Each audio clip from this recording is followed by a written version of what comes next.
साथियों नमस्कार। अनमोल फाउंडेशन द्वारा संचालित जन जुड़ाव फेसबुक पेज पे लाइव। आज मैं संजय शर्मा। आज हमारे साथ आज चूंकि इंटरनेशनल यूथ डे है 2020 और इस युवाओं के साथ चर्चा करेंगे। हमारे साथ आज छत्तीसगढ़ के युवा सारे जुड़े हुए हैं जो क्या सोचते हैं, किस तरीके से युवाओं के बारे में सोच रहे हैं, किस तरीके से राष्ट्र के बारे में सोच रहे हैं, क्या दिक्कतें आ रही हैं, किस तरीके से आगे बढ़ना चाहते हैं और उनकी भागीदारी किस तरीके से हो सकती है, इसके ऊपर हम लोग थोड़ा चर्चा करेंगे कुछ। और इनको चर्चा करने से पहले मैं थोड़ा सा कुछ जानकारी दे दूं ताकि चर्चा को आगे बढ़ाया जा सकता है। पहले तो आप सभी का स्वागत है जन जुड़ाव के फेसबुक पेज पे। धन्यवाद सर। और आज हमारे साथ पैनल में कुशाभाऊ ठाकरे जर्नलिज्म पत्रकारिता विश्वविद्यालय की 3 छात्राएं हैं, वैशाली, रुमाना और अनुभूति। अलग अलग है, तीनों एमएसडब्ल्यू फाइनल ईयर की स्टूडेंट है और एक हमारे साथ एमएसडब्ल्यू फाइनल कर चुकी है गुरु घासीदास यूनिवर्सिटी से और इस समय जॉब की तलाश में है और फिलहाल रिसर्च से जुड़ के कुछ काम कर रही है। तो आज चूंकि इंटरनेशनल यूथ दिवस है और ऐसे में हम लोग को थोड़ा सा ये जानना जरूरी है कि देश के हालात क्या है, किस तरीके के हैं, किस तरीके का माहौल होता है और युवा के ऊपर सबकी नजर है।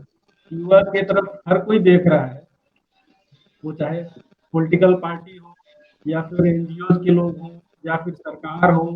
हर कोई सोच रहा है कि हम अपना विकास का जो उनका उद्देश्य है उस उद्देश्य में युवा को किस तरीके से शामिल किया जाए और वो किस तरीके की भागीदारी करे ताकि हम आगे बढ़ सके और देश को आगे ले जा सके या फिर अपने संगठन या जो भी उनके उद्देश्य हो सकते हैं उनको कैसे आगे बढ़ा सके। हमारे देश में एक छोटा जो आंकड़ा है कि 30 करोड़ से ज्यादा 30 करोड़ से ज्यादा युवा जो है वो बेरोजगार है। ठीक है। और पिछले अगर हम लोग देखेंगे जो बीच में नोटबंदी और ये सब चला सरकार का, उस दौरान में लगभग 2 करोड़ युवा बेरोजगार हो गए। जो नौकरी कर रहे थे वो बेरोजगार हो गए और अभी जो कोविड का सिचुएशन चला लॉकडाउन का, इस पीरियड में लगभग 12 करोड़ लोग जो है ना वो नौकरी छोड़कर घर में बैठ गए। आईएलओ का जो एक डेटा है, उस डेटा के हिसाब से ये अंकित है कि 6 में से 1 युवा जो लगभग 17% जो महामारी शुरुआत हुआ था उसके बाद से अपनी नौकरी खो गया। मतलब 17% ऐसे युवा है जो अपनी नौकरी खो चुके हैं इस महामारी के शुरू होने से पहले। मई में 15 से 29 साल के उम्र के जो युवा है वो 41% ऐसे है युवा है जो जिनके पास कोई काम ही नहीं था। और 2019 का एक सीएमआईडी का जो व्यास जी के अनुसार जो है वो लगभग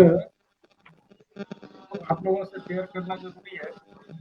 ये तो बेरोजगारी का स्थिति है जिस पे आज हम लोग थोड़ा चर्चा करेंगे, काम को लेकर के चर्चा करेंगे और अभी नई शिक्षा नीति आई है उसको लेकर के भी सुझाव दे सकते हैं क्योंकि वो किस तरीके से युवाओं को प्रभावित करेगा उसके बारे में थोड़ी स्टडी होगी। तो लेकिन दूसरी तरफ ये देखना जरूरी है कि एक आंकड़े से कि एनवाईके में 90 लाख के आसपास युवा वॉलेंटियर है जो एनवाईके अपना उद्देश्य को पूरा करने के लिए उनका युवाओं के साथ ही काम करता है और वो इतने 90 लाख युवा उनके साथ जुड़े हुए हैं और उनके माध्यम से युवाओं के लिए काम हो रहा है।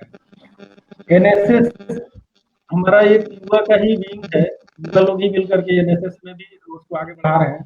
उसमें लगभग पूरे भारत में 40 लाख युवा जुड़े हुए। ठीक है। और ऐसे ही जब पॉलिटिकल पार्टियों के बीच में जाएंगे तो हर पार्टी का मिला करके 5 करोड़ युवा पॉलिटिकल पार्टियों से जुड़े हुए। ठीक है।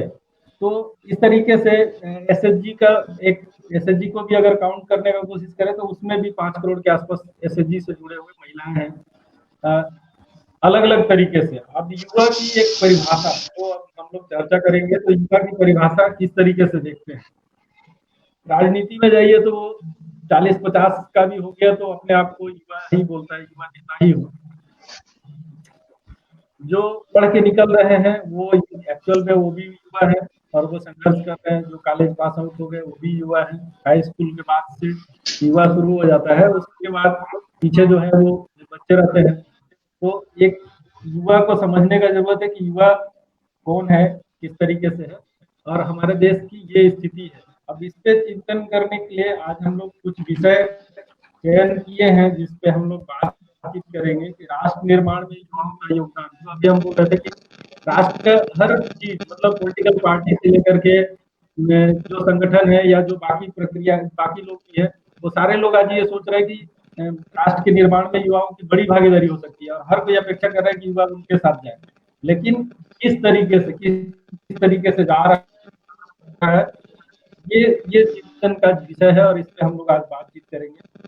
दूसरा एक विषय है जो युवाओं के लिए जो अभी टेक्नोलॉजी आया है, जैसे हम लोग भी आज टेक्नोलॉजी का इस्तेमाल कर रहे हैं, तो कितना युवाओं के लिए वो अच्छा है, कितने युवा हैं जो उसको पॉजिटिव तरीके से लेके चल रहे हैं और कितने युवा हैं जो निगेटिव तरीके से लेके चल रहे हैं, और जो निगेटिव लेके चल रहे हैं उनसे क्या नुकसान हो रहा है और जो पॉजिटिव लेके चल रहे हैं उनको क्या फायदा हो रहा है, तो इस पे चर्चा करेंगे। और एक सब्जेक्ट है कि युवाओं का जो अभी बहुत सारे युवा हैं जो खेल कूद में उनकी रुचि कम हो गई है, वो ज्यादा या तो पढ़ने की तरफ भाग गए या फिर और भी तरीके हैं उस तरफ भाग रहे हैं, इस पे हम लोग बातचीत करेंगे। और एक जो बुरी आदत है युवा का, जो नशे को लेकर के, बहुत सारे युवा जो है वो नशे के लत में शामिल हो रहे हैं, तो वो किस तरीके से क्या प्रभाव पड़ रहा है उनका।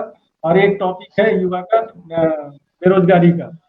तो हम लोग 5 विषयों पे चर्चा करेंगे। 4 विषयों के लिए तो अलग अलग हमने बताया है कि कौन किस पे क्या करेगा, और एक चर्चा एक विषय पे जो युवा बेरोजगारी वाला है उसमें हम कॉमन चर्चा करेंगे। तो सबसे पहले मैं रुमाना, आवाज जा रही है? जी सर, आ रही है आवाज। रुमाना जी सर, आवाज आ रही है। तो सबसे पहले मैं आपसे ही बात करता हूँ कि आपका सब्जेक्ट था कि राष्ट्र निर्माण में युवाओं का योगदान। तो आप इस पे अपने विचार रखिए, आप किस तरीके से उसको देखती हैं, या अपना अभी तक का किस तरीके का जो आपका अनुभव रहा है इतने समय में कॉलेज का, या फिर अपने आसपास का।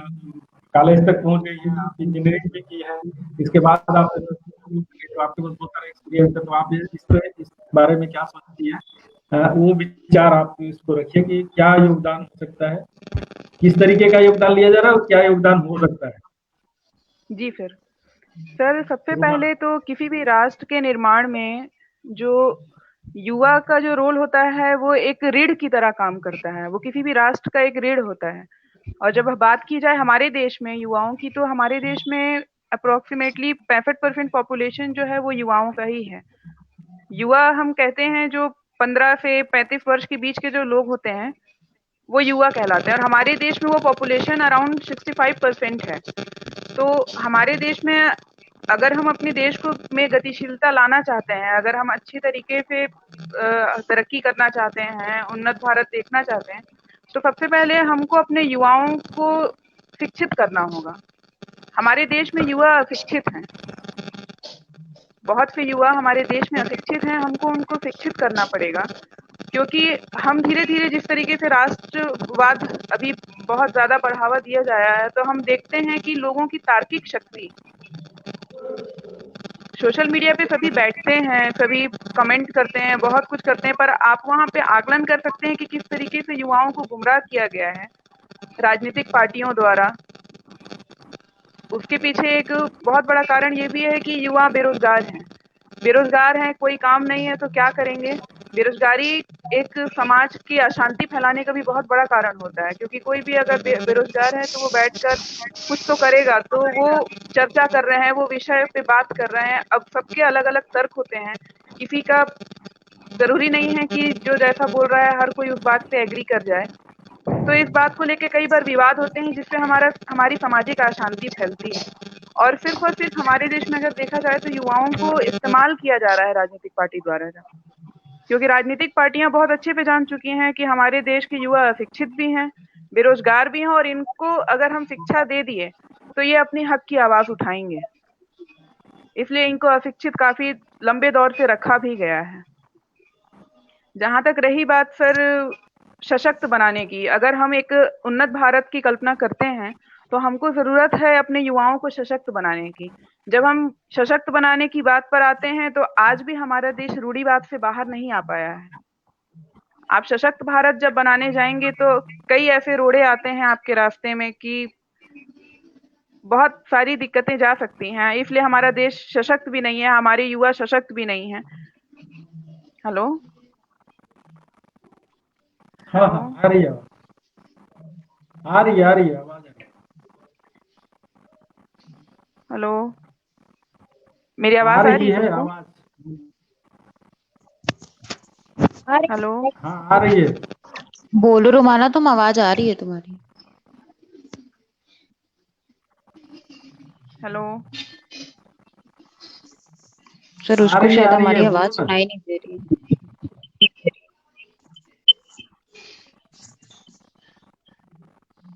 मेरी आवाज आ रही है? हाँ अभी आ रही है। सर मैं काफी देर से बोल रही थी, सुनाई दे रहा था सबको। तो आवाज आ रही है सबको, तुम बोलो। हाँ हाँ, आवाज आ रही है। हाँ, तो सर वही आप कह रही थी कंटिन्यू मैं कि अगर राष्ट्र निर्माण करना है तो युवाओं को शिक्षित करना बहुत जरूरी है। हमारे देश बहुत बेरोजगारी में बहुत हमारा देश बेरोजगारी में काफी ऊपर जा चुका है। अधिकांश युवा जो हैं बेरोजगार हैं, और बेरोजगारी की वजह से काफी समस्याएं हमारे देश को झेलनी पड़ रही हैं। और एक कारण ये भी है कि हमारे यहाँ पे जो शिक्षा का स्तर भी जो है, हम उसमें गुणवत्ता ला सकते हैं, हम क्वालिटी एजुकेशन प्रोवाइड कर सकते हैं। पर हमारे देश में, कहने में खराब लगता है लेकिन हमारे देश में शिक्षा का स्तर बहुत बुरा है। कई ऐसे शिक्षक हैं, कई स्कूलों में ऐसे शिक्षक हैं जो खुद भी एक सेंटेंस नहीं पढ़ पाते हैं, उनकी खुद की शक्ति जो है, तार्किक शक्तियां अच्छी नहीं है और वो बच्चों को पढ़ा रहे हैं। तो क्वालिटी एजुकेशन प्रोवाइड करना बहुत जरूरी है सर।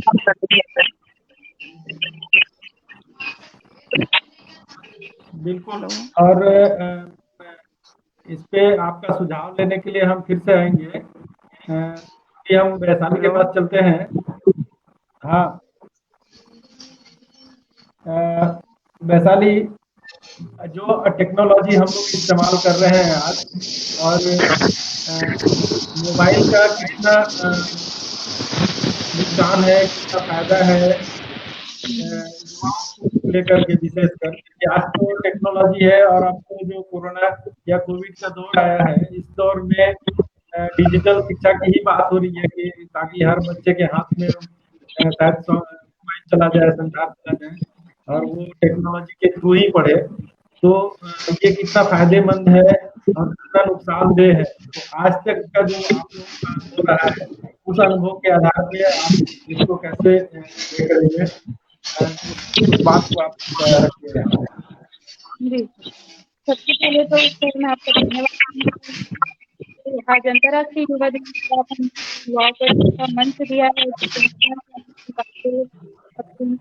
मेरे ख्याल से ना बाकी लोग अपना ना म्यूट कर लीजिए, और जब बोलना होगा तो ऑन कर लीजिएगा।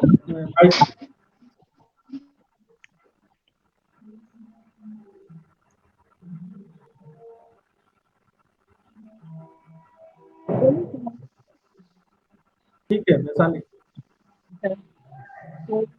वैशाली दर्शना कुशाभाऊ ठाकरे पत्रकारिता एवं जनसंचार विश्वविद्यालय से समाजकार्य आप सभी को मेरी तरफ से अंतर्राष्ट्रीय युवा दिवस की ढेर सारी शुभकामनाएं और कृष्ण जन्मोत्सव की भी शुभकामनाएं। आज का दिन युवा दिवस उत्सव मनाने के लिए तो है ही, क्योंकि हमारा भारत युवाओं का देश है। साथ ही हम युवाओं को अपने कर्तव्यों के प्रति जागृत होने का भी दिन है। आज ही हम सभी युवाओं को अपने साथ शामिल करके उनके कर्तव्यों के प्रति उन्हें जागृत करेंगे और उनके जिम्मेदारियों का उन्हें एहसास कराएंगे। जैसा कि यहाँ पे बात हो रही टेक्नोलॉजी की, तो मैं बता दूं कि जब से ये जियो इंटरनेट यूज आया है सितंबर 2016 से, तभी से हम ज़्यादा कनेक्ट हैं मोबाइल से। पहले हम सिर्फ फ़ोन कॉलिंग के लिए यूज़ करते थे, बट आज के डेट में सभी के फ़ोन पे इंटरनेट और नेट पैक होने की वजह से हम दिन भर अपना पूरा समय मोबाइल में देते हैं। भारत की जनसंख्या के मुताबिक अभी 2011 की जनगणना के आधार पर 42 करोड़ भारत में युवा, अभी अनुमानित है कि लगभग 50 करोड़ से ऊपर युवा की संख्या हो गई है। लेकिन समस्या ये है कि हम युवा मोबाइल का इस्तेमाल इतना ज़्यादा कर रहे हैं कि वो उपयोगी तो है, साथ ही साथ हम उसे अपने जीवन में इस तरीके से उपयोग करें जो हम उसको सहायता नहीं दे रही है। और जब से इंटरनेट अभी एक डेटा के अनुसार रेगुलर इंटरनेट यूज करने वाली जनसंख्या 87%, और इतने लोग हम इंटरनेट से कनेक्ट हैं। और हम मोबाइल का वास्तव में तो ये है कि मोबाइल जिस तरीके से हम यूज कर रहे हैं, मोबाइल हम नहीं यूज कर रहे हैं, मोबाइल हमें यूज कर रहे हैं। सच्चाई यह हो गई है, हमें मोबाइल की ऐसी लत लग गई है कि हम उसे नहीं चला रहे, वो हमें चलाने लगे हैं। हमारी दिनचर्या में पूरा परिवर्तन का कारण सिर्फ मोबाइल हो जाता है। दिन भर हम मोबाइल पे लगे हुए हैं, बस देख रहे समय का ही पता नहीं रहता। खुद से तो समय देना ही भूल चुके हैं, ऐसा हो गया है। और मोबाइल के तो उपयोग बहुत ही अच्छे हैं। मोबाइल अपने आप में समग्र एक दुनिया है, उसमें संपूर्ण जानकारियाँ प्राप्त हो सकती है। मोबाइल में हम सभी तरीके की जानकारी अपने विषय संबंधित कोई वीडियो देख सकते हैं, जानकारी प्राप्त कर सकते हैं। गूगल ड्राइव जैसे ऐप है जिसमें हम पूरा डेटा संग्रहण कर सकते हैं। हमारी समय की बचत को बहुत बढ़ावा दे रहा है ये। लेकिन जैसे जैसे समय की बचत हो रही है, हम उसका उपयोग सही चीज़ों में करने की बजाय आज की युवा उसे गलत चीज़ों में ज़्यादा उपयोग कर रही है। और हम चाहे तो अभी भी वक़्त है, हम अपने विवेक से मोबाइल का सही उपयोग करें। जैसे मोबाइल में हम कोई लैंग्वेज सीखने के लिए ऐप यूज़ कर सकते हैं। अगर अभी लाइब्रेरियाँ तो बंद हैं, तो इस लॉकडाउन के समय हम ई बुक रीडिंग कर सकते हैं। और बहुत सारे ऐसे ऐप हैं जो अपने विषय के अनुसार उनका उपयोग करके हम अपनी जानकारियाँ बढ़ा सकते हैं। और लेकिन जिस तरीके से आज अभी मोबाइल का इस्तेमाल बढ़ गया है, और ये मोबाइल सोशल साइट से हम जैसे-जैसे जुड़ रहे हैं, वहाँ से हमारा कहना चाहिए कि हम उसमें समय व्यर्थ गँवा रहे हैं। जैसे कि अभी क्राइम रेट जो भी बढ़ रहा है, वो भी एडल्ट साइट की वजह से भी एक इसका रीज़न है कि हम मोबाइल को इतना गलत यूज़ कर रहे हैं कि वो क्राइम रेट को भी बढ़ावा दे रहा है। साइबर क्राइम भी इसकी वजह से बढ़ रहा है। और अभी एक बहुत सारी ऐसी फ़ॉरेन में संस्थाएँ खुल गई है, जिस तरीके से हम मोबाइल की लत को बढ़ावा दे चुके हैं, ऐसी संस्थाएँ भी होने लगी हैं जो हमें मोबाइल की लत छुड़वाने के लिए हमें वहाँ पर रखने लगी है। जैसे यहाँ पे तो इंडिया में फिर भी फ़ॉरेन की अपेक्षा थोड़ा कम है जहाँ पे हम मोबाइल यूज़ कर रहे हैं, लेकिन फ़ॉरेन में ऐसे बच्चे एडिक्ट हो चुके हैं जो मोबाइल के बिना रह ही नहीं पाते। तो पेरेंट्स उन बच्चों को उन इंस्टीट्यूट में रखती है जहाँ पे उनके मोबाइल के एडिक्शन के अकॉर्डिंग उनका टाइम ड्यूरेशन तय किया जाता है, जहाँ पे उनको मोबाइल से दूर रखने की कोशिश की जाती है। 2 महीने, 3 महीने उनको बिना मोबाइल के जीना सिखाया जाता है। और अभी इस मोबाइल से जो एक बीमारी जन्म लेती है जिसका नाम ब्रिटिश वैज्ञानिकों ने नोमोफोबिया रखा है, ये बीमारी एक ऐसी बीमारी है जिसकी वजह से हमें निद्रा में कमी आती है और हम हमेशा डिप्रेशन में रहते हैं। जैसे कभी मोबाइल की बैटरी खत्म होने वाली तो हम एकदम चिंता में रहते हैं, अरे मोबाइल की बैटरी तो नहीं चली जाएगी, अब मैं क्या करूँगा? कहीं अगर हम बाहर से मोबाइल की बैटरी चली गई तो हम यही सोचते रहते हैं, किसी का फ़ोन आया होगा, अब क्या होगा, मैं कैसे चार्ज करूँ, कहाँ चार्ज करूँ? ये सारी चीज़ें हमें कहीं न कहीं स्ट्रेस देती है और इसका हमें मानसिक स्तर पर बहुत बुरा प्रभाव पड़ता है। तो ये तो मोबाइल की ऐसी चीज़ हो गई जिसकी वज़ह से हम परेशान होते हैं, और इसके अलावा भी इसके बहुत सारे दुष्प्रभाव हैं। जैसे कि मोबाइल के सिग्नल से जो इलेक्ट्रोमैग्नेटिक वेव्स निकलते हैं, वो हमारे सेल डेवलपमेंट को भी बहुत ज़्यादा इफ़ेक्ट करते हैं। यहाँ तक इससे नपुंसकता भी आ जाती है। इसलिए जितना हो सके मोबाइल का कम उपयोग करें, और उपयोग करें तो एकदम सही उपयोग करें। और जैसे कि हम देखें कि रात में सोते समय भी मोबाइल अपने पास रखें, तो मेरे हिसाब से तो मोबाइल अपने पास रखना ही नहीं चाहिए, जितना हो सके दूर रखें। तो जब तक ऑन रहता है, इंटरनेट ऑन रहता है, ये मोस्टली आज के डेट में सभी इंटरनेट ऑन रखते हैं, तो उसमें रेडिएशंस आ रहे जा रहे जो हमारी बॉडी को बहुत ज़्यादा इफ़ेक्ट करते हैं। कैंसर भी हो सकता है इससे, और ब्रेन बहुत ज़्यादा इफ़ेक्ट करता है ये। और ज़्यादातर कुछ लोग कान पे ईयरफ़ोन लगाए हुए हैं, दिन भर गाना सुन रहे हैं या बात भी कर रहे हैं ईयरफ़ोन से, तो मैं कहना चाहूँगी ईयरफ़ोन से भी दूर रहिए। ईयरफ़ोन तो और ज़्यादा खतरनाक है हमारे लिए। जितने करीब से हम कान को आवाज़ देंगे वो उतना ही ज़्यादा इफ़ेक्ट करता है। और इस फ़ोन के माध्यम से मैं कुछ चीज़ें और बताना चाहूँगी।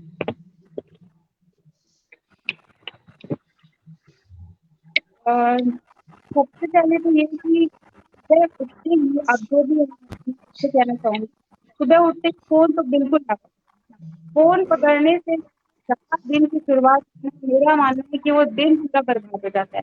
फ़ोन पकड़े, व्हाट्सएप, मैसेजेस, फिर आधे घंटे, 1 घंटे सुबह का जो हमारा समय होता है पूरा फ़ोन में चला जाता है। तो उस समय सिर्फ़ और सिर्फ़ फ़ोन छोड़कर खुद में ध्यान रखिए और खुद देखिए, खुद अपना खुद अपना विश्लेषण कीजिए कि इसमें जो हुआ है, हमारा लक्ष्य क्या है, हम क्या करना चाहते हैं और भविष्य में हमें क्या करना है, उसके हिसाब से आज अपना वर्तमान करें। तभी आप अपनी दिनचर्या को सही तरीके से फिक्स कर पाएँगे, नहीं तो सुबह का समय आप मोबाइल में दे रहे हैं और अंदर की इच्छा शक्ति को मार कर दुनिया की चीज़ों से रूबरू होते जा रहे हैं, तो कहीं न कहीं वो पूरी दिनचर्या को प्रभावित करता है। तो मैं सबसे यही बोलना चाहूँगी कि सुबह मोबाइल का कम यूज़ करें और यूज़ करें तो अपनी इंटरेस्ट के अकॉर्डिंग उन्हीं चीज़ों पर उस पर वीडियो देखे या इनका ऐप के थ्रू यूज़ करें, कुछ भी करें और अपना कार्य पूर्ण होने पर भी जैसे कि अभी हम पढ़ाई करते हैं, अभी तो क्योंकि हमारी पढ़ाई पूरी चल रही है तो कॉलेज था तो फिर हम पहले कॉलेज से रिलेटेड असाइनमेंट्स करते थे और अपनी पढ़ाई करते थे और अभी ऐसा हो गया कि हम दिन भर फ़ोन यूज़ कर रहे हैं। तो फ़ोन में भी अगर हम मनोरंजन का कोई विषय चुन रहे हैं, तो ऐसा चुनें जिससे भविष्य में वो कुछ अच्छी जानकारियों का संग्रहण करते जाएँ, तो हमें कुछ अच्छा बाद में रिज़ल्ट दे। ऐसा नहीं कि वीडियो देख लिया, कुछ उससे फ़ायदा नहीं हुआ। मनोरंजन में भी ऐसी बहुत सारी चीज़ें हैं, जो हमें बाद में कुछ लाभ देती हैं और जितना हो सके मोबाइल से दूर रहें, बस ये कहना चाहूँगी।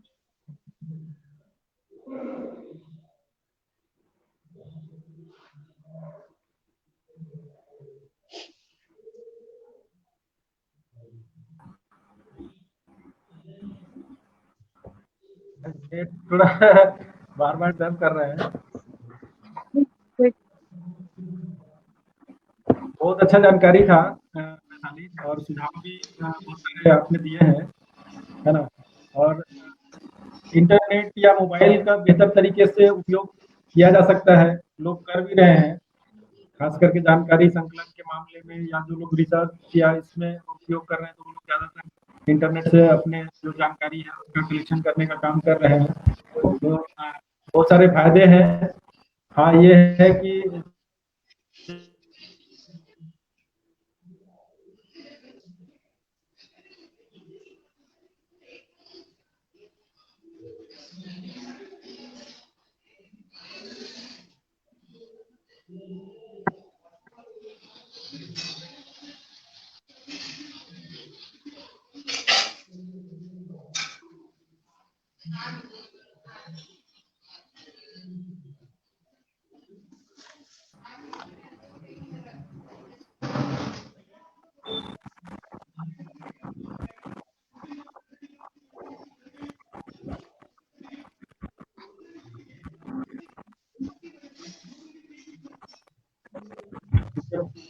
बहुत सारा चीज़ इस्तेमाल होता है, तो उसके खामियाँ तो निकल कर के आती ही हैं और यही बात हो रहा है मोबाइल में या फिर जो तकनीकी सुविधाएँ हैं उसमें भी।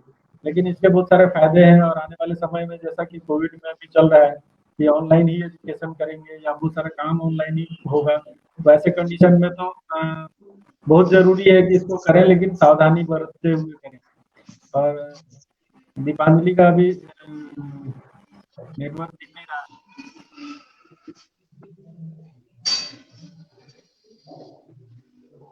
हेलो।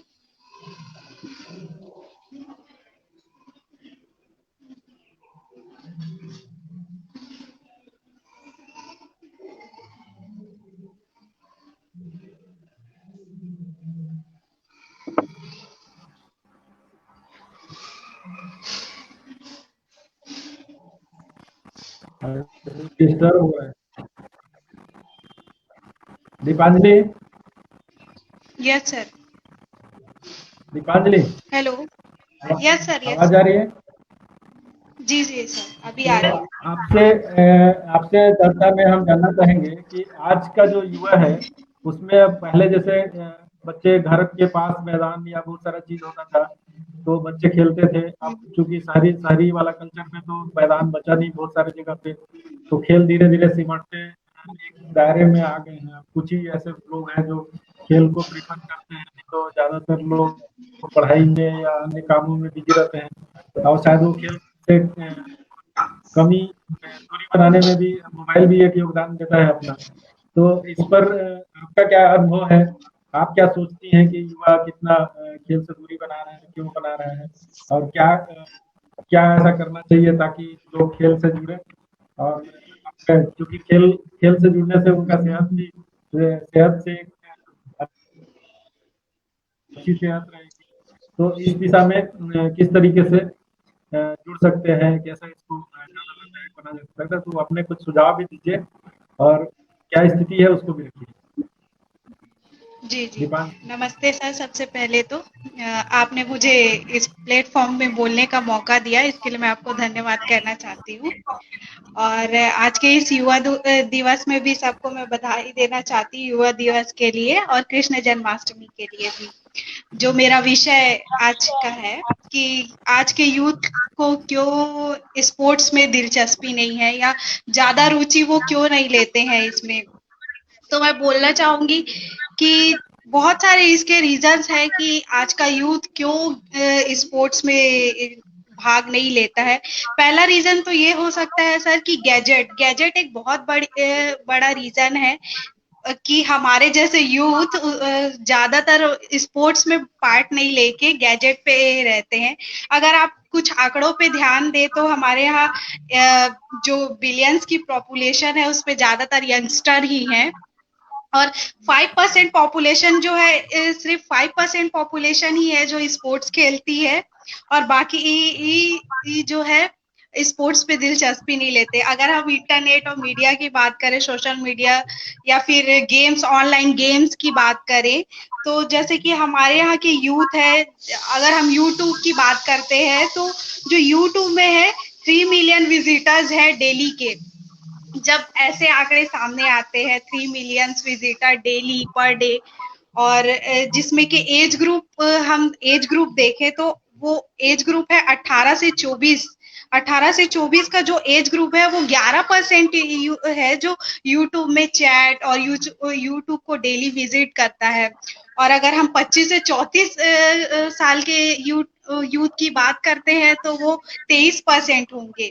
और इतना बड़ा जो परसेंटेज है जो डेली अपना पूरा टाइम गैजेट्स में दे रहा है और यूट्यूब जैसे चीजों में दे रहा है, तो कैसे फिर हमारी रुचि जो है वो स्पोर्ट्स की तरफ होगी। गैजेट एक इतना बड़ा है, जैसे कि आप देखेंगे कुछ आंकड़े जैसे पबजी और इस तरीके के जो है वो खेलने में ज्यादा इंटरेस्टेड लेते हैं। सारी चीजें हमें ऑनलाइन स्क्रीनिंग ही आज के डेट पे जो है अवेलेबल हो जा रहा है, तो हम लाइव एक्सपीरियंस की तरफ आगे नहीं बढ़ पा रहे हैं इसमें। और जब हम सारी चीजें स्क्रीन के माध्यम से देखना चाहते हैं, आज हम फुटबॉल भी स्क्रीन के माध्यम से एज अ गेम प्ले खेलना चाहते हैं, तो इन सारी चीजों को देखते हुए मुझे लगता है कि हमारी स्पोर्ट्स की तरफ रुचि बहुत कम होती जा रही है। हालांकि गैजेट्स और टेक्नोलॉजी जो है हमें विकास के तरफ, डेवलपमेंट की तरफ लेके जा रहा है, वो अच्छी बात है, पर इसका निगेटिव फीडबैक भी है। और मैं एक पॉइंट और भी इसमें इंक्लूड करना चाहूंगी कि पेरेंट्स भी एक रीजन है कि स्पोर्ट्स में हमारा जो रुचि है वो हमारी रुचि जो है वो कम है, क्योंकि यूथ जो है हर पेरेंट्स चाहते हैं कि हमारे बच्चे सेटल्ड रहें और शायद मैक्सिमम जो पेरेंट्स हैं उनके सेटलमेंट का जो क्राइटेरिया है वो उनको लगता है कि एक गवर्नमेंट जॉब होना चाहिए जो अच्छी सैलरी की कैटेगरी का होना चाहिए, जिसके लिए एक बच्चों को बचपन से पढ़ाया जाए। पेरेंट्स भी, बहुत कम पेरेंट्स ही ऐसे होते होंगे जो बच्चों को स्पोर्ट्स के लिए, कैरियर के लिए प्रिपेयर करते होंगे या सपोर्ट करते होंगे। मैक्सिमम पेरेंट्स यही चाहते हैं कि मेरे बच्चे सेटल रहे, पर कैसे, तो कोई डॉक्टर बने, कोई इंजीनियर बने और कोई लॉयर बने, इस तरीके से कोई गवर्नमेंट सेक्टर में रहे। तो जब ऐसी सोच भी एक विषय है सर कि हमारी रुचि जो है स्पोर्ट्स में कम है, या फिर यूथ जो है स्पोर्ट्स की तरफ कम ध्यान देते हैं, वो अपनी कैरियर सेटलमेंट के लिए इस तरीके से रहते हैं कि बचपन से वो प्रिपेयर होते हैं एजुकेशन के लिए, स्टडी के लिए, ज्यादा टाइम वो स्टडी में देते हैं। फिर अभी का जो है वो सारी चीजें ऑनलाइन हो रही है, तो बच्चे और भी ज्यादा इंटरनेट में ध्यान देते हैं, लैपटॉप, मोबाइल और इस तरह की चीजें यूज करते हैं। जैसे कि हमारे वक्ताओं ने बताया कि मोबाइल जो है जिसपे इतना घंटा दिया जा रहा है, तो फिर कैसे वो स्पोर्ट्स की तरफ जाएंगे। और उन्होंने बताया बेरोजगारी भी इतनी है, तो उनका पॉइंट ऑफ व्यू ये भी हो सकता है कि जब इसपे हमारा कैरियर नहीं है तो हम क्यों इसे टाइम दें इस तरीके से। जब और कितने लोग हैं जो स्पोर्ट्स पर्सन को इतने तरीके से जानते हैं, अगर वो किसी तरीके का ऐड नहीं करते हैं तो, या इंटरनेशनल लेवल पे उनका क्या है। तो और जो स्पोर्ट्स एकेडमी है वो भी एक रीजन है कि हमारे यहाँ स्पोर्ट्स एकेडमी इतनी अवेलेबल नहीं है कि आप देखेंगे कि सिर्फ जो बड़ी बड़ी सिटीज है वहां ही जो स्पोर्ट्स एकेडमी है। आप छोटे टाउन या विलेज या स्कूल कैरिकुलम में ये शामिल नहीं है, ना ही स्पोर्ट्स के टीचर्स हैं। बच्चों को बचपन से पता नहीं है स्पोर्ट्स के बारे में, लेक ऑफ अवेयरनेस स्पोर्ट्स के बारे में, ये भी बहुत बड़ा रीजन है इसका कि बच्चे इसके बारे में जानते नहीं। इनफैक्ट बच्चे ये भी नहीं जानते कि स्पोर्ट्स में कितने सारे स्पोर्ट्स होते हैं। मुझे लगता है कि क्रिकेट को ही सारे लोग बहुत अच्छे तरीके से जानते होंगे, फिर बाकी बच्चे जो है या फिर हमारी यूथ है वो ज्यादातर इसके बारे में कोई ज्यादातर नॉलेज नहीं रखते हैं। तो लेक ऑफ अवेयरनेस भी एक बहुत बड़ा रीजन है कि स्पोर्ट्स के प्रति रुचि नहीं होना यूथ का, जिसमें एकेडमिक्स तो आता ही है, एक अच्छा कोच नहीं मिलना। जिस तरीके से हमारे स्कूलों में साइंस के टीचर होते हैं और हर तरह के टीचर होते हैं, लेकिन किसी स्पोर्ट्स के कोच नहीं होते हैं, और उस तरीके से हमें मटेरियल भी अवेलेबल नहीं करवाया जाता, इसके बारे में हमें बताया नहीं जाता। हम कोच की बात करते हैं तो क्योंकि एक कोच ही है जो बता सकता है कि आपको कहाँ किस तरीके से परफॉर्म करना है, किस चीज को लेकर। एक गाइडलाइन प्रॉपर जो एक टीचर हमें देता है एक सब्जेक्ट के बारे में, वो शायद एक कोच ही प्रोवाइड कर सकता है। और एक सही गाइडलाइन, एक अच्छा कोच नहीं होने की वजह से, और इंडिया में एकेडमिक्स नहीं होने की वजह से, स्पोर्ट्स एकेडमिक्स नहीं होने की वजह से भी हमारी रुचि या फिर यूथ की रुचि जो है स्पोर्ट्स की तरफ ज्यादातर से नहीं है। और फिर बात करते हैं फिटनेस की, तो फिटनेस भी एक बहुत बड़ा रीजन होता है स्पोर्ट्स में रुचि नहीं लेने का। क्योंकि जो आज का हमारा जनरेशन है जहाँ जंक फूड और फास्ट फूड तरह का ट्रेडिशन है, फूड में कल्चर है, और हम सब ज्यादा ही हमारे यूथ का जो है बचपन से ही जो है हम फास्ट फूड खाना प्रिफर करते हैं, इसमें ज्यादा रुचि लेते हैं। तो फूड भी एक बहुत बड़ा रीजन होता है अपने आप को फिट नहीं रख पाने का। बचपन से ही बच्चों को, आज के यूथ में बहुत सारे प्रॉब्लम्स, हेल्थ कंडीशन है जो है वो ठीक नहीं होता है, जिसके लिए वो अपने आप को प्लेग्राउंड में नहीं उतार सकते, या फिर किसी को बहुत सारे प्रॉब्लम्स होते हैं तो वो फिट नहीं होते, फिट नहीं होने की वजह से भी वो ज्वाइन नहीं कर पाते। इस तरीके के जब प्रॉब्लम्स है हमारे साथ, तो शायद ये भी बनता है कि रुचि नहीं होना है उनका।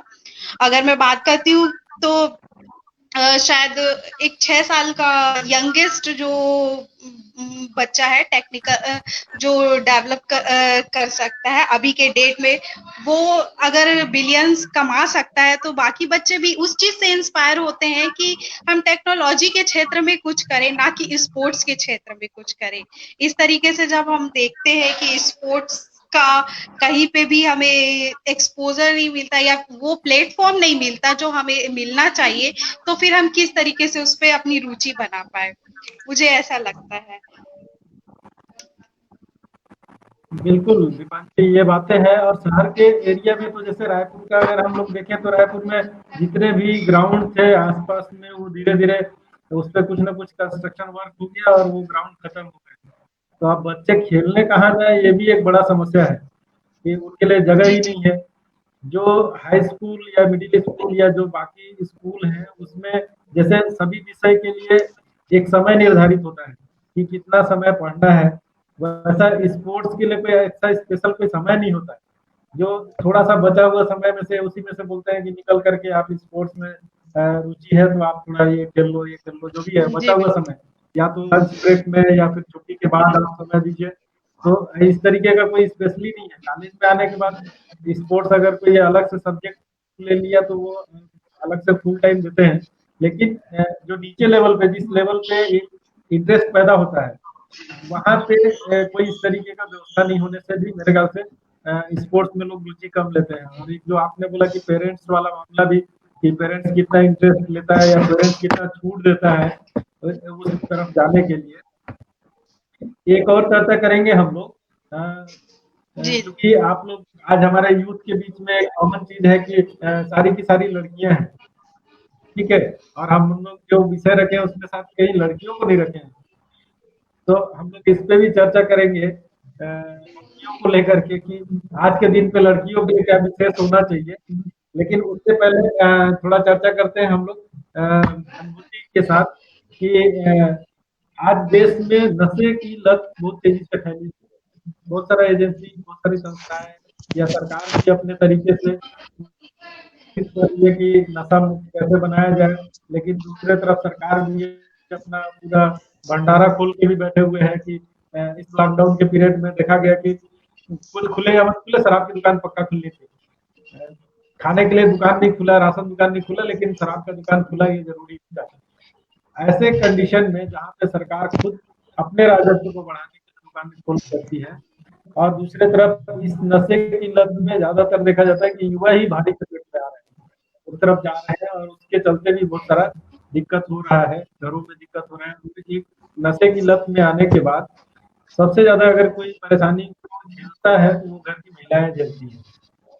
इसीलिए आप देखे होंगे कि जब विरोध भी होता है तो ज्यादातर महिलाएं ही विरोध में आ रही हैं। उन्हीं का संगठन आगे आ रहा है, वही लोग विरोध करने के लिए सबसे ज्यादा परिणाम उन्हीं को भुगतना पड़ता है। तो इसमें अभी जो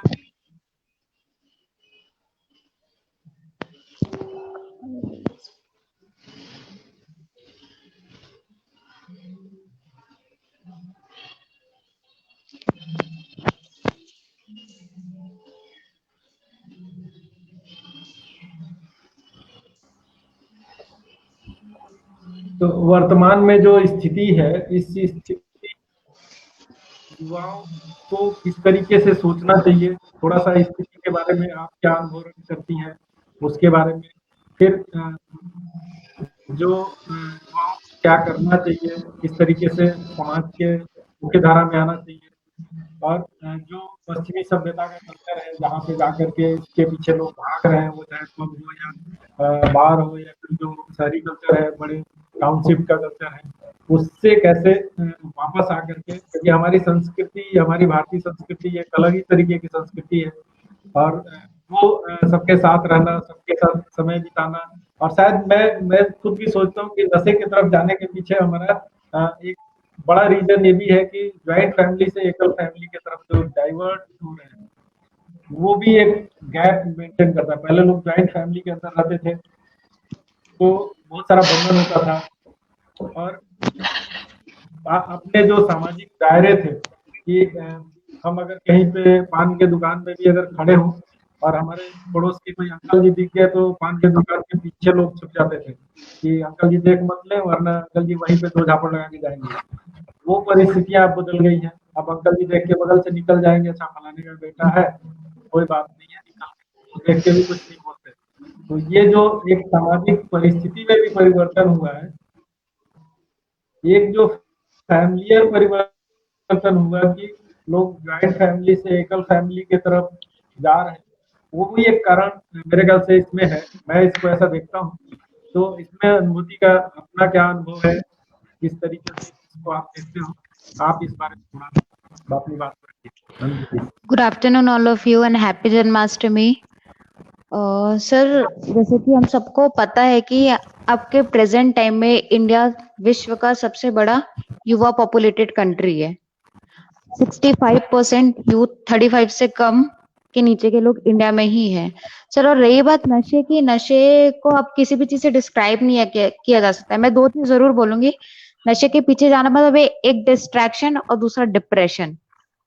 डिस्ट्रैक्ट वो लोग होते हैं जैसे कि हम देखा जाए तो हॉस्पिटल्स हो गए, जितने लोग एमबीबीएस की पढ़ाई कर रहे हैं, इंजीनियरिंग के स्टूडेंट है, मोस्टली लोग नशे के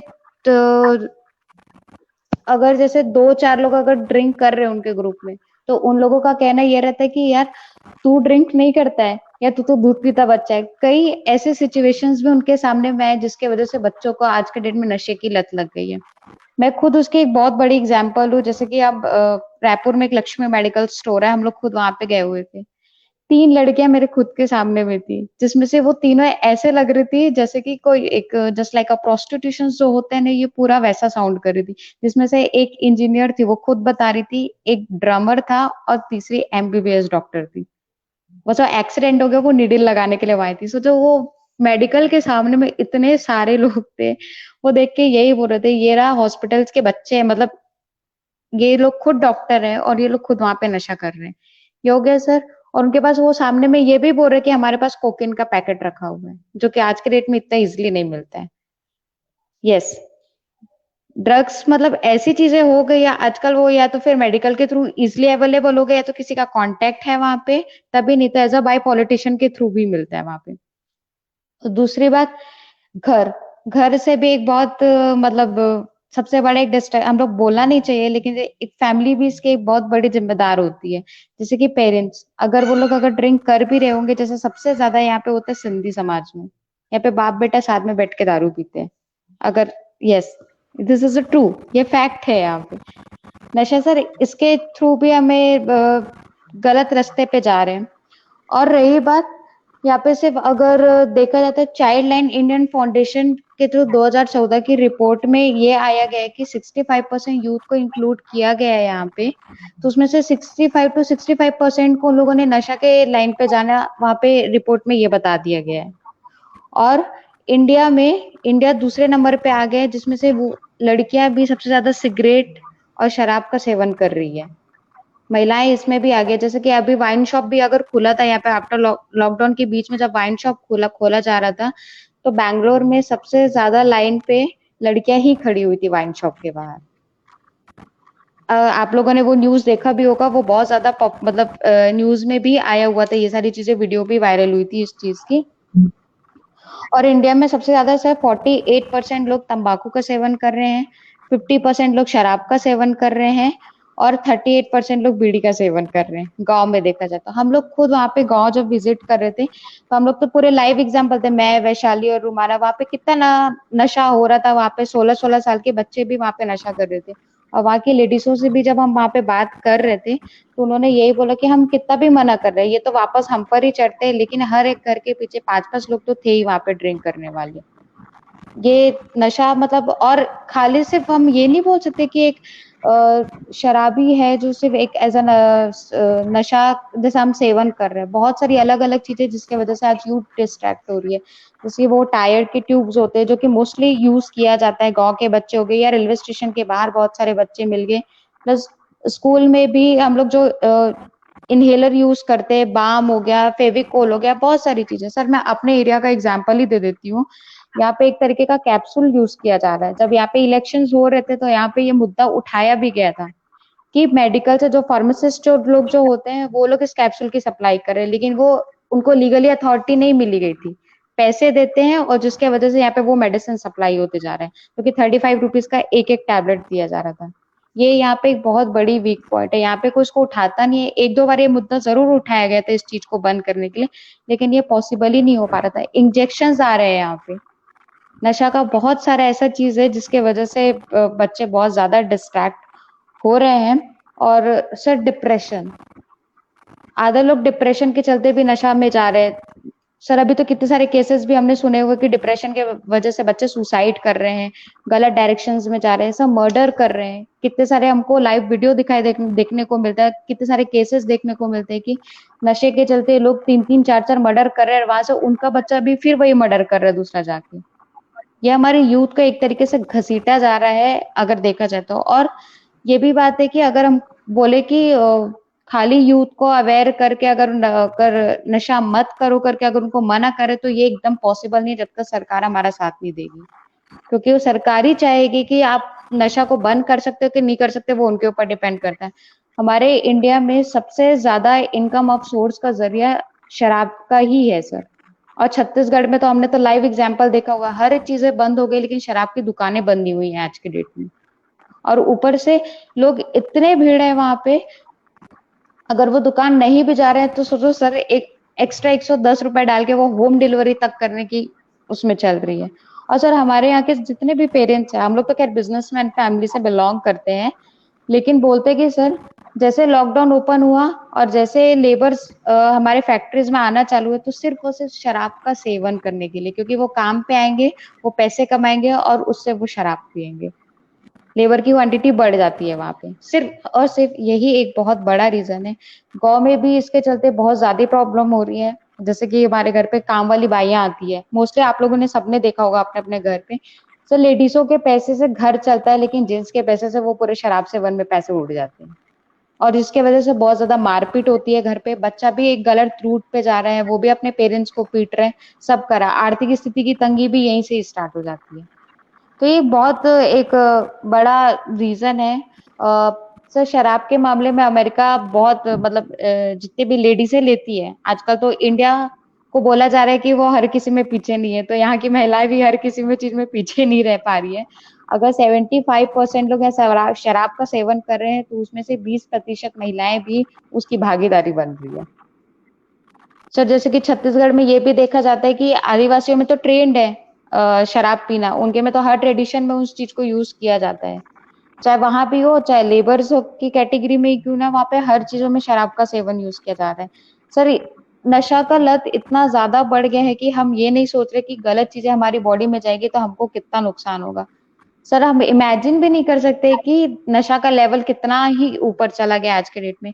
यहाँ तक कि अजगर के सांप को भी ऐसा ड्रग के थ्रू लिया जा रहा है, जो कि एक्सपेक्टेशन से बाहर है। वाटरमेलन में ड्रग्स के इंजेक्शंस को लगा के भी उसका सेवन किया जा रहा है, तो वो हमारे एक्सपेक्टेशन से बाहर है कि हम यूथ क्या कर रहे हैं क्या नहीं कर रहे, वो एकदम पेरेंट्स की निगरानी से बाहर जा रहे हैं, जिसके वजह से आज के डेट में हमारा इंडिया बहुत खतरे में ही आ रहा है। जिसके वजह से हमारा इंडिया आज के डेट में बहुत खतरे, मतलब डगमगा रहा है हमारा पूरा यूथ। सर पढ़ाई से पूरा मतलब माइंड हट गया है, एजुकेशन सेक्टर्स पे पीछे जा रहे हैं हम। इंडिया तो वैसे भी टेक्नोलॉजी के मामले में इंडिया के बच्चे बाहर जाके बहुत आगे बढ़ रहे हैं, लेकिन इंडिया में ही इस चीज की बहुत ज्यादा कमी है। और नशा सर आज के डेट में सबको बेरोजगार कर रहा है, एजुकेशन सेक्टर पे आगे बढ़ने नहीं दे रहा है, फिटनेस के मामले में आगे बढ़ने नहीं दे रहा है, स्पोर्ट्स के मामले में आगे बढ़ने नहीं दे रहा है। आप लोग देख भी रहे होंगे कि टीवी इंडस्ट्रीज में भी कितने लोग नशा कर रहे हैं, ड्रग्स ले रहे हैं, डिप्रेशन का शिकार हो रहे हैं। आए दिन कितने सारे सुसाइड की केसेस आते हैं जिसमें सबसे ज्यादा ड्रग्स और अल्कोहल का ही बताया जाता है कि उसमें सबसे ज्यादा सेवन किया जा रहा है। सर डिप्रेशन बहुत एक क्या बोलना चाहिए उसको, शराब का एक बहुत बड़ा योगदान है जो बच्चे डिप्रेशन के लाइन में जा रहे हैं आज के डेट में। और बहुत लोग तो सिर्फ उसको एज अ शौक के तौर पे लेते हैं, लेकिन आज के बच्चे सिर्फ और सिर्फ उसका एज अ नशा, एज अ फन, मजे के तौर पे लेते हैं, जिसकी वजह से वो अपनी लाइफस्टाइल और जिंदगी एक तरीके से पूरी की पूरी तरीके से बेकार कर रहे हैं। तो है तो बहुत सारा टॉपिक बोलने को, लेकिन ये जो 2-3 चीजें हैं जो बहुत ज्यादा मेन है आज के डेट में। और खाली शहर में नहीं, गांव के बच्चे भी नशे की लत में आज के डेट पे इतने ज्यादा धुंध हो गए, जो अपनी फैमिलीज के भी नहीं हो पा रहे और ना अपने हो पा रहे हो, और बाकी फैमिली को सपोर्ट करने के चलते वो अपनी भी लाइफ खराब कर दे रहे हैं। तो इसके वजह से पेरेंट्स को भी बहुत ज्यादा प्रॉब्लम हो रहा है और बच्चों को भी बहुत ज्यादा प्रॉब्लम हो रहा है। तो उसको बैलेंस बनाने में सिर्फ एक सरकार जो है, जो अपना बहुत बड़ा योगदान दे सकती है, लेकिन सरकार का आर्थिक जो बैलेंस है सिर्फ वो इनकम ऑफ सोर्स वो अल्कोहल के थ्रू ही सबसे ज्यादा आता है, जिसको वो बंद नहीं कर सकती। ये बात फैक्ट है और इसको हम बदल भी नहीं सकते हैं यहाँ पे आज के डेट पे। नहीं, बहुत बढ़िया है और ये रियलिटी है। और जैसा कि गांव में हम लोग देखते हैं ना कि गांव तो है ही और शहर में भी उतना ही है। और मैं बेसिकली जब मैं तुलना करता हूँ तो ये देखता हूँ कि लोग शराबबंदी या किसी चीज़ की जब बात होती है तो गांव वालों का नाम ले लेते हैं, लेकिन शराब उतना ही शहर में भी चलता है और बड़े वर्ग में भी उतना ही चलता है। यस वो सर। चाहे किसी नाम से फैशन के नाम से चल रहा हो या जितने बार हैं, जो बड़े बार हैं उसमें गाँव वाले थोड़ी जाते हैं। उसमें तो शहर का ही बड़ा-बड़ा आदमी जाता है क्योंकि बार के अंदर बैठा है तो कोई देखने वाला नहीं है करके वहाँ तो उनकी बातें छुप जाती हैं और गाँव वाला चूँकि अब बाहर भीड़ में लाइन में वो लगता है इसलिए उसकी वो सबको दिखाई देता है। तो है दोनों जगह बराबर। छत्तीसगढ़ के कल्चर में चूँकि शराब एक पूजा के रूप में भी देखते हैं, गाँव में जो जितने भी ट्राइब्स हैं, उनके कल्चर में है, वो पूजा करेंगे तो पहले शराब चढ़ाते हैं या वो पिएँगे ना तब भी पहले वो देवता को थोड़ा-सा चढ़ाएँगे फिर उसका सेवन करेंगे। तो कल्चर में है इसीलिए शायद कानून के अंदर भी ये प्रावधान किया हुआ है कि 5 लीटर बनाने का जो छूट दिया हुआ है, वो बना सकते हैं और उसके पीछे वही रीज़न था कि उनके संस्कृति को ध्यान में रख कर के किया गया। तो ये एक बड़ा है लेकिन अभी हम लोग जो चिंता कर रहे हैं आज के डेट में कि आज चूँकि इंटरनेशनल यूथ डे है और युवा जो उसमें प्रभावित हो रहा है और युवा प्रभावित हुआ मतलब वो फिर आगे वाली अपनी पीढ़ी को खराब करने की दिशा में बढ़ रहे हैं। तो ये एक चिंतनीय विषय है ही, बड़ी चिंतनीय विषय है, छोटी नहीं बड़ी चिंतनीय विषय है और खास करके वो युवा और ज़्यादा इसमें इन्वॉल्व हुए जो बाहर निकल करके पढ़ने के नाम से गए, जिनके पेरेंट्स के साथ में नहीं रह रहे हैं तो उनको थोड़ा डर खत्म हो गया कि अब तो कोई है नहीं और फिर शुरुआत करते हैं संगत से, फिर पहले थोड़ा उसमें पान गुटखा खा लो और फिर बीड़ी पे आ जाओ, फिर सिगरेट पे आ जाओ, फिर थोड़ा फैशन में आ जाओ और फिर ग्लैमर मेंटेन करने के लिए बाहर में आ जाओ। तो इस तरीके से अपना स्टेटस सिंबल भी बना लिया है कि मैं स्टेटस सिंबल वाला हूँ, मैं फलाने बार में पहुँचता हूँ, मैं स्टेटस सिंबल वाला हूँ। उसको ये नहीं दिखता कि मैं ड्रिंकर हूँ। तो इस तरीके का एक्टिविटी तो है और ये चिंतनीय है। एक टॉपिक और था लेकिन मैं आप लोग से ये भी जानना चाहूँगा कि इस सिचुएशन में खास करके आप लोग चूँकि चारों लड़कियाँ हैं, राष्ट्र के निर्माण में महिलाओं की एक बड़ी भूमिका होती है और घर के समाज के मतलब एक संस्थान है। महिला अपने आप में मेरा मानना है कि महिला अपने आप में एक संस्थान है। तो जो लड़कियां हैं वो कल के परिवार में आती हैं, फिर परिवार के साथ बढ़ती हैं और छोटे से उनको सिखाया जाता है कि घर कैसे चलाना है। तो उनको बहुत अच्छा अनुभव है कि एक परिवारिक रूपी संस्था को चलाने का अनुभव उनके पास बहुत होता है। ठीक है, उस परिप्रेक्ष्य में अगर हम घर को आज तो महिलाएं घर भी चला रही हैं, समाज को भी चला रही हैं और देश को भी चला रही हैं, अपना ऑफिस भी चला रही हैं। तो जब इस तरीके की गतिविधि में महिलाएं इन्वॉल्व हो रही हैं और उसको और जहाँ भी है वहाँ सफलता के झंडे भी गाड़ रही हैं। तो उसमें उस तरीके में या आज शिक्षा का भी स्थिति देखेंगे तो इस साल का भी जो रिजल्ट निकला है या पहले पिछले 5-6 सालों का रिजल्ट देखेंगे तो सारे रिजल्ट में भी आप देखेंगे कि सबसे ज्यादा परसेंटेज स्कोर करने वाली लड़कियां ही हैं और ये सब गर्व करने की बात है। आप लोगों के लिए तो और भी गर्व करने की बात है, मेरे लिए भी गर्व करने की बात है। तो इस स्थिति में आप कैसे देखती हैं कि देश के विकास में आप लोग कैसे भूमिका निभा सकती हैं? किस तरीके की भूमिका निभाना चाहती हैं या कैसे निभा सकती हैं? तो मेरे ख्याल से मैं एक-एक की राय छोटे-छोटे समय में करना चाहूँगा। 1, 2, 3 लाइन। रुमाना।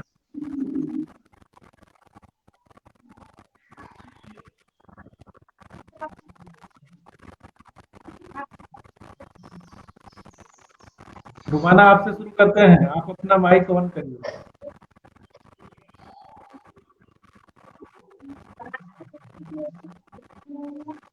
माइक ऑन करिए।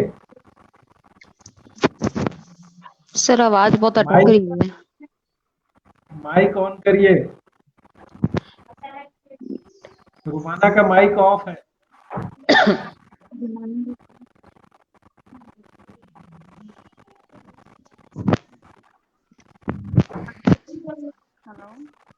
आप बोलिए, आप समाज के विकास में किस तरीके की भूमिका निभाना चाहती हैं और किस तरीके से आप चाहती हैं कि राष्ट्र का विकास होना चाहिए और उसमें महिलाओं की भागीदारी किस तरीके से होनी चाहिए, लड़कियों की भागीदारी खास करके लड़की। जी सर, हेलो। हाँ, अभी तक नहीं सुन रही थी,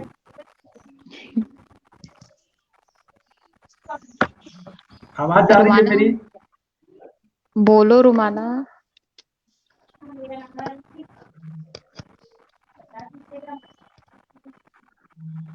सर शायद कनेक्शन रुमाना बहुत वीक है भूल सर, जा रही आपका आवाज नहीं आ है। रहा है। मेरे ख्याल से वैशाली आप बताओ, रुमाना से बात करते हैं बाद में। हेलो। जी सर। मेरे को लगता है कि यहाँ पर जी सर, जी सर। भारत को सर्वश्रेष्ठ हेलो। राष्ट्र बनाने के लिए महिला एवं पुरुष दोनों वर्गों का संपूर्ण योगदान होना जरूरी है। जिस तरीके से पुरुषों का सर सॉरी, योगदान प्राचीन कनेक्शन युग वीक में है, तो आपका रहा आवाज ही नहीं है, आ रहा वैसे है। ही अब महिलाओं को भी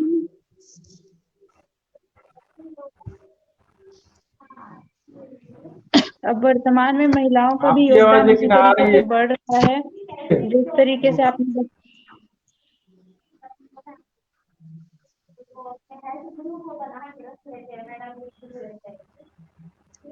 महिलाएं बोलिए।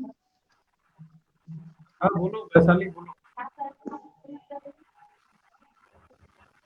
हाँ, तो यहाँ पर महिलाएं जिस तरीके से घर वैशाली भी बोलो। संभाल रही है, अपना दफ्तर भी संभाल रही हैं।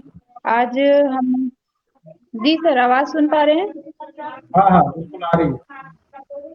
महिलाएं आज हम्म हम महिलाओं को लघु उद्योग, कुटीर उद्योग जैसी छोटी छोटी संस्थाओं के माध्यम से भी उन्हें रोजगार उपलब्ध करा के राष्ट्र निर्माण में उनका योगदान प्राप्त कर सकते हैं। हर प्रत्येक महिला, प्रत्येक घर की महिला घर के साथ साथ किसी भी तरीके से सामाजिक कल्याण में अपना योगदान देते हुए अपने वर्ग को और अधिक उच्च पद में सुनिश्चित करने के लिए अपना योगदान दे सकती है।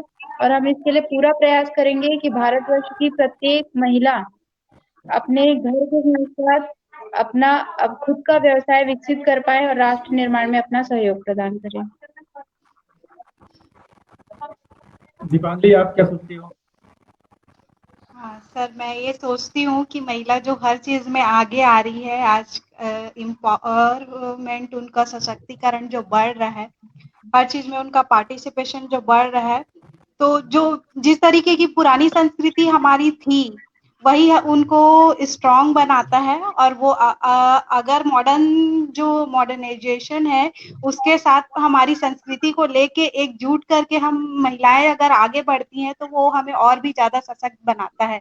जैसे कि आपने कहा कि फैमिली संभालती हैं महिलाएं और वहां से उनका ट्रेनिंग स्टार्ट हो जाता है, तो किसी भी चीज में डिसीजन मेकिंग का जो पावर है हमें वहीं से मिलता है। और किसी बड़े प्लेटफॉर्म में भी जाके हम उसी तरीके से डिसीजन लेते हैं और वो काफी सक्सेसफुल रहता है। जहाँ दो पहिए समान रूप से चलते हैं, महिला हो या पुरुष, और दोनों एक तरीके से समान रूप से ग्रोथ करते हैं और एक दूसरे के डिसीजन में भाग लेते हैं, तभी हमारा देश जो है आगे बढ़ता है, जो चीज आज के डेट में हमको देखने के लिए भी मिल रहा है।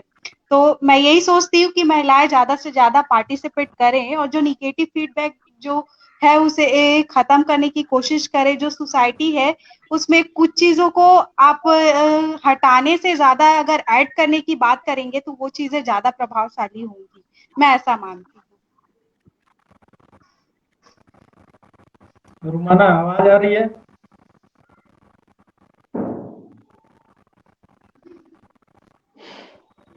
रुमाना, आपके मैसेज बॉक्स में ना सवाल है, आप सीधे शुरू हो सकते हैं।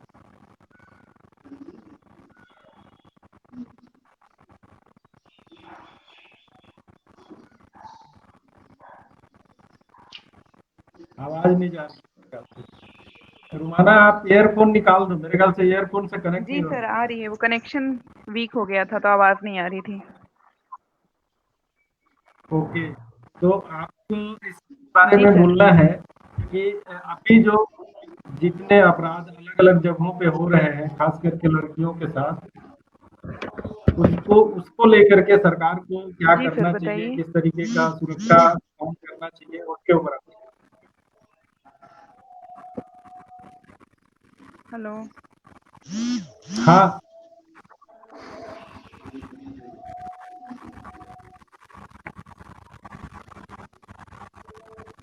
नहीं सुनाई पड़ रहा है। आप बोलो अनुभूति, इसी टॉपिक पे आप बोलो अपनी बात।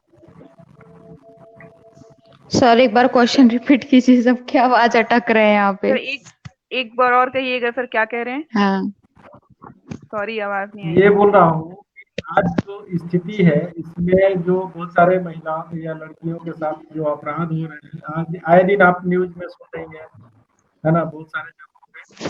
तो उसके लिए सरकार को किस तरीके का कदम उठाना चाहिए ताकि निर्भीक होकर के महिलाएं लड़कियां बाहर आएं, अपना काम कर सकें। एक जो भय का वातावरण है उसको कैसे खत्म किया जा सकता है, इसके ऊपर आपको विचार है।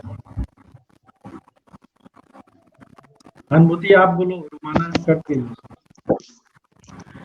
सर आज के डेट में हम लोग देख रहे हैं पिछले कुछ सालों में महिलाओं का जो माइंडसेट था एक, कि नहीं हमको आगे नहीं बढ़ना है या फिर जो है उतने में ही जिंदगी जीनी है, लेकिन आज वो माइंडसेट बहुत अलग हो गया। और रही बात अपराध की, तो आज के डेट में हम देख रहे हैं कि अपराध और क्राइम इतने ज्यादा बढ़ गए हैं आज के डेट में। पहली बात, महिलाओं को अब आवाज उठाने की बहुत जरूरत है उस चीज को लेके, और सरकार को उसके ऊपर एक्शन लेने की बहुत जरूरत है। आज के डेट में सरकार उतने अच्छे से स्ट्रिक्ट नहीं हो पा रही है जितना होना चाहिए। तो कोई भी हो, चाहे वो बड़े हो या छोटे हो, आज भी हम उस डर और भय से यहाँ पे जी रहे हैं। तो हमको लगता है कि पहले अब महिलाओं को आवाज उठाने की बहुत जरूरत है, तब जाके आगे जाके सरकार हमारे लिए कुछ अच्छा कर पाएंगी।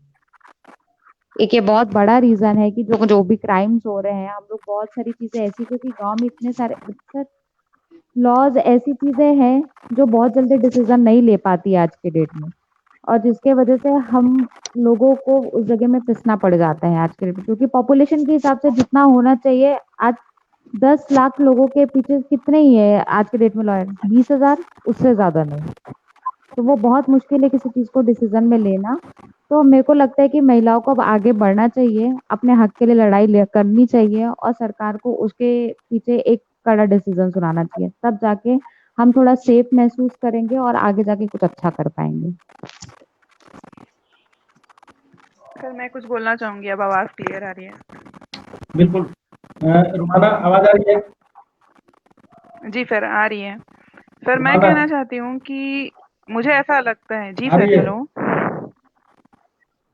जी सर, आवाज आ रही है। आप इस सवाल पे जवाब दीजिए कि बहुत जी सारे सर। अभी जैसे जो जनप्रतिनिधित्व कानून बन रहे हैं उसमें पंचायतों में जो महिलाओं का आरक्षण 50% कर दिया गया है, ठीक है। लेकिन जो संसद या विधानसभा में महिलाओं का जनसंख्या के हिसाब से भागीदारी होना चाहिए, वो आज तक तय नहीं हुआ है। इवन महिलाएं 30% के लिए अभी भी लड़ रही है कि 30% उनको आरक्षण संसद या विधानसभा में मिले, लेकिन उसकी भी सुनवाई नहीं हो रही। तो आप इस पे क्या सोचती हैं, क्या होना चाहिए और इसके लिए महिलाओं को क्या करना चाहिए, किस तरीके का? सर मेरे हिसाब से मुझे जहाँ तक लगता है, हम कहते हैं कि गांव की महिलाएं सशक्त नहीं हैं, गांव की महिलाएं अशिक्षित हैं और शहर की महिलाएं शिक्षित हैं, काफी सशक्त हैं। पर ये एक बहुत बड़ी सच्चाई है कि गांव की महिलाएं बहुत सशक्त हैं और अपने आप को ऊपर लाने की बहुत हद तक कोशिश कर रही हैं। रही बात सर आरक्षण की, तो आरक्षण गांव की महिलाओं को दिया जाता है, पंचायत में भी उनको जगह दी गई है। लेकिन जब हम बात करते हैं अच्छे जगह पर बैठने की, अच्छे पद पर बैठने की, तो वहां पे आरक्षण का उपयोग महिलाएं नहीं कर पाती हैं, क्योंकि कहीं ना कहीं आज भी हमारे समाज में ये मानसिकता है कि औरतों की तार्किक क्षमता जो होती है वो मर्दों से कम होती है। हम आज भी रूढ़िवाद में जी रहे हैं और बहुत हद तक देखा जाए तो महिलाओं को आरक्षण के नाम पे एक लॉलीपॉप चॉकलेट पकड़ाया जाता है कि आप इतना रखो, हाँ आपके लिए इतना काफी है। आज भी हमारे यहाँ पे महिलाएं बराबरी नहीं कर पा रही हैं, कोशिश कर रही हैं, पर किन्हीं कारणों से वो बराबर नहीं खड़े हो पा रही हैं। मेरा एक और सवाल था कि जो संसद और विधानसभा में आरक्षण के लिए जो लड़ाई लड़ रही है कि हमको कम से कम 30% चुनाव लड़ने का अधिकार दिया जाएगा। जो पार्टियां हैं वो इतने संख्या में हेलो टिकट ही नहीं देती हैं कि महिलाएं उतने संख्या में संसद में पहुंचे या विधानसभा में पहुंचे। इस पर आपकी क्या?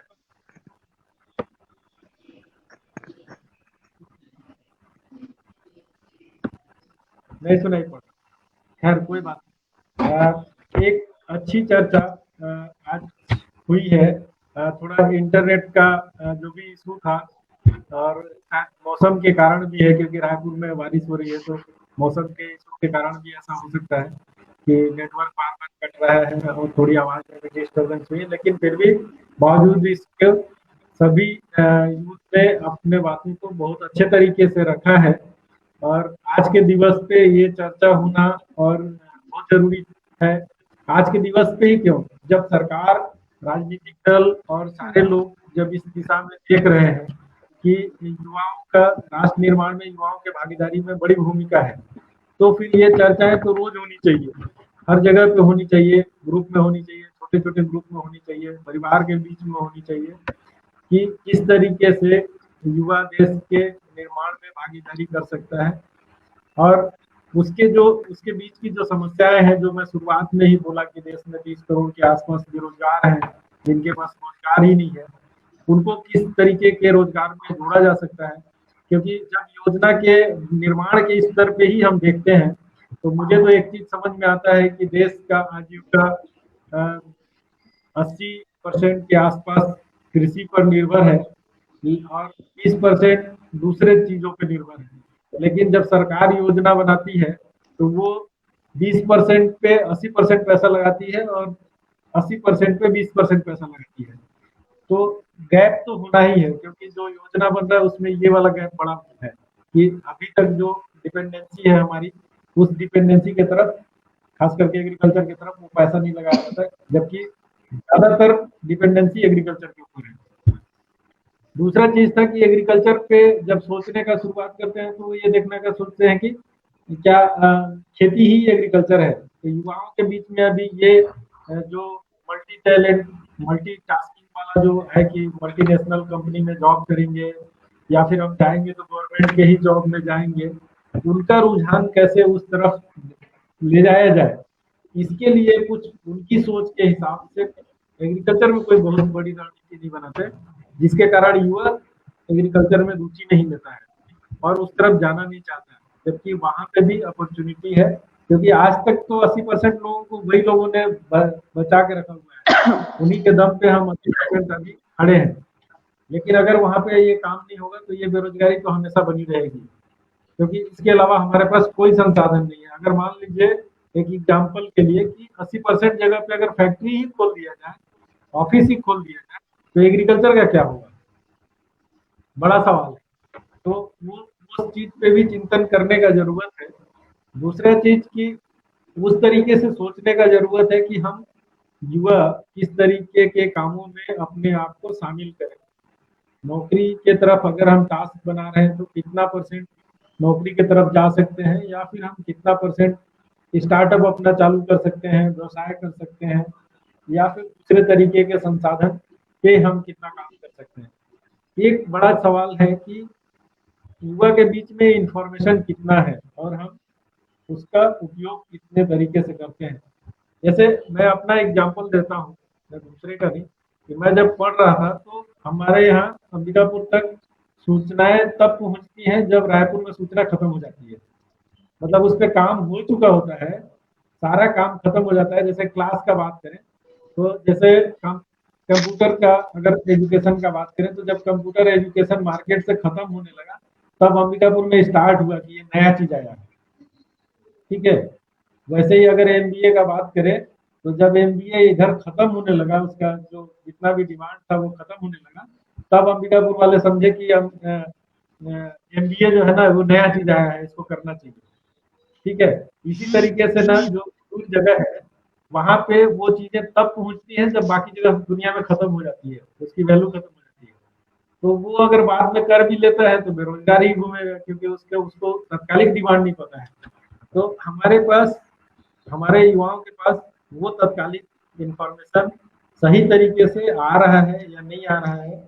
आज टेक्नोलॉजी हमारे हाथ में है, लेकिन वो सही इंफॉर्मेशन हम कहाँ से निकाल पा रहे हैं। क्योंकि आज भी जैसे पेरेंट्स का देखिएगा, वो बचपन से अपने बच्चे को ना आज भी बोलता है कि बेटा बड़ा होकर के ना इंजीनियर बनेगा और बेटी बड़े होकर के ना डॉक्टर बनेगी, और फिर वहां से उसका नींव का तैयारी किया जाता है कि आप धीरे धीरे धीरे धीरे ऐसा पढ़ाई करो कि आगे जाके साइंस ही लेना है, बाकी कुछ नहीं। उसके दिमाग में ये भी नहीं पता है कि मेरे को आगे चल के आईएएस बनना है या कुछ नहीं, लेकिन बचपन से उसकी तैयारी होती है कि उसको डॉक्टर और इंजीनियर ही बनना है। तो अगर हमारी तैयारी डॉक्टर इंजीनियर बनने के हिसाब से हुई तो क्या अपॉर्चुनिटी है, या क्या क्या पूरे देश को डॉक्टर बनाया जा सकता है या पूरे देश को इंजीनियर बनाया जा सकता है। दूसरे अगर हमारे पास अपॉर्चुनिटी है तो उसकी संभावना है या उसके बारे में हमारे पास कितनी जानकारी है। तो मुझे लगता है कि ये इंफॉर्मेशन के ऊपर युवाओं को काम करने की जरूरत है, उसको विश्लेषण करने की जरूरत है। इंफॉर्मेशन होना एक अलग चीज है, इंफॉर्मेशन का विश्लेषण होना दूसरी चीज है। तो मेरे पास अगर जानकारी आ गया कि मैं कलेक्टर बन सकता हूँ, लेकिन कलेक्टर बनने का अगर बहुत अच्छा विश्लेषण मेरे पास नहीं है कि कैसे बन सकते हैं, कहाँ से संसाधन मिल सकता है, कौन हमारा सहयोगी हो सकता है, कहाँ पे ये करें, तो अगर ये जानकारी नहीं है तो फिर हम वो बहाव में बनते हैं कि जैसे पढ़ाई के लिए एक स्पॉट हॉट स्पॉट बना दिया कि कोटा में ही बहुत अच्छा कोचिंग सेंटर है, तो सब उधर ही भागते हैं। लेकिन कोटा में क्या होता है वो कोटा वाले ही बता सकते हैं। अगर हमारे पास बढ़िया इन्फॉर्मेशन है तो बहुत सारे आप देखे होंगे इंटरव्यू में कि लोग अपने से तैयार करके भी कंपटीशन को फाइट कर पाते हैं। तो उसका एक सबसे बड़ा बेस होता है कि वो उसकी अपनी तैयारी होती है, अपनी इन्फॉर्मेशन पे उसकी पकड़ होती है। तो कैसे करते हैं इसके ऊपर काम होना चाहिए मेरे ख्याल से। आपको कि महिला सुरक्षा को लेकर के महिलाओं को संगठित होना आज बहुत जरूरी है। हर जगह पे हर स्तर पे संगठित जरूरी है, तभी उनको राइट्स का बात कर सकते हैं, तभी वो अपने अधिकार, अपने जो अपराध हो रहा है उसको रोकने का बात कर सकते हैं। क्योंकि वो जब तक संगठित नहीं होंगे तब तक सबको लगेगा कि बहुत कमजोर चीज अगर कोई है तो महिला है। वो कमजोर को हटाने का एक ही तरीका दिखता है, वो है हमारे जानकारी को बहुत अच्छा तरीके से पुख्ता किया जाए और हमको संगठित होना पड़ेगा। तो ये दो चीजें हैं।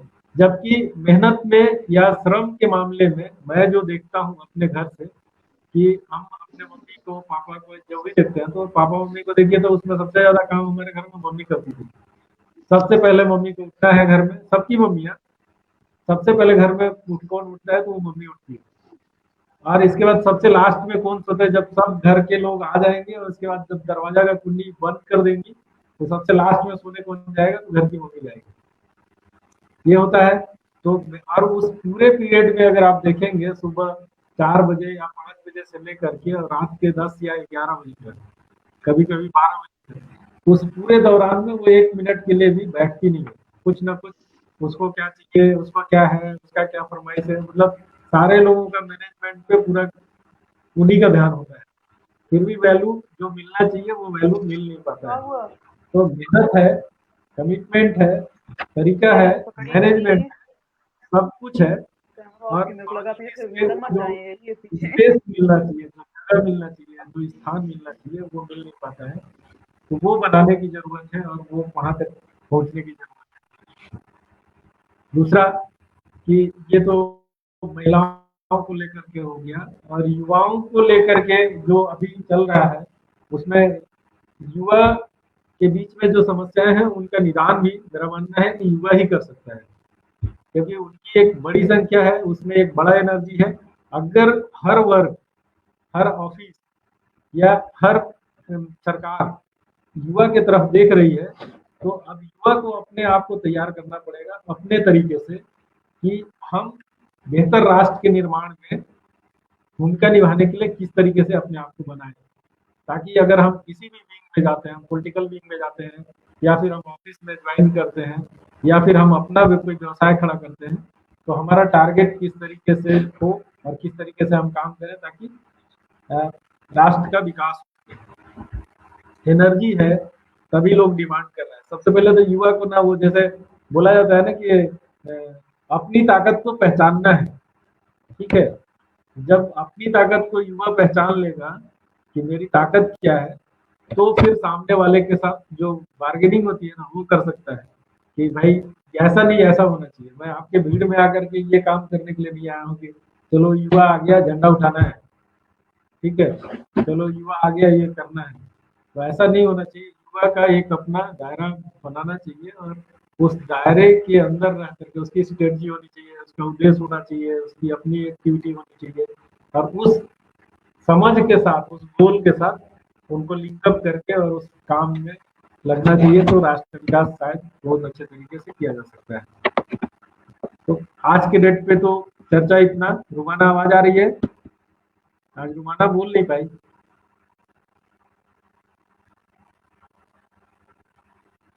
पहले पहले माइक ऑन करो, माइक ऑन करो। आज अच्छे से बात नहीं हो पाई फिर, एक्चुअली आज मॉर्निंग से ही यहाँ पे इसलिए नेटवर्क लास्ट में ना सबको थैंक्स बोलने का जिम्मेदारी तुमको दे रहे हैं। बहुत बहुत शुक्रिया सर, आप सबका शुक्रिया। वैशाली, अनुभूति, दीपांजलि, सब आपने बहुत अच्छे से बताया, काफी जानकारियां मिली। बस थोड़ा आज नेटवर्क का प्रॉब्लम रहा करके अच्छे से चर्चा नहीं हो पाई बातों पे। मैं आप लोगों से मैं ये भी चाहता हूँ, क्योंकि अभी तो सेशन डायरेक्टली चल रहा है, बट मैं चाह रहा था कि इस तरीके का सेशन ना इस पेज पे आप डायरेक्टली आप लोग लीड लेकर करो। तो मैं उसको ना यहाँ पे एक मॉडरेटिंग कमांड होता है वो दे दूंगा, तो आप मेरे पेज को ना आप संचालित कर सकते हो। तो आप लोग अगर इस तरीके से तैयारी करेंगे तो आपका एक हैबिट भी बढ़ेगा। जी सर, है ना? जरूर। मैं 1 मिनट ब्रॉडकास्ट को इंड करता हूँ, लाइव से इंड कर रहा हूँ। इसके बाद